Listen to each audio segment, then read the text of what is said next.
Zoti Fetaj, domethënë, është adorheshe për të emëru përfaqësues në Bruksel. Domethënë për të marrë pozitë të re, ndërsa për rekonstruimin parimisht jemi marrë vesh që do ketë, mirë po ende nuk jemi ullë të bisedojmë rreth parimeve, resoreve, çështjeve tjera. Momentin që do ketë informata, do informojmë opinionin nëpërmjet juve.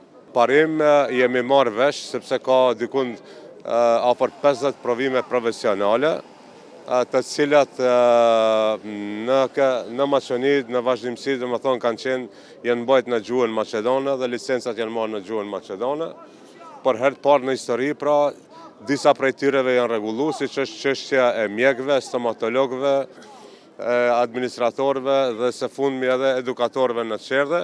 Pra 4 provime profesionale janë rregulluar dhe kemi marrëveshje politike të gjitha tjerat pra të jenë në gjuhën shqipe, ndër këto është edhe provimi i jurisprudencës që për herë të parë pra në historinë e këtij vendi provimet do mbahen në gjuhën shqipe.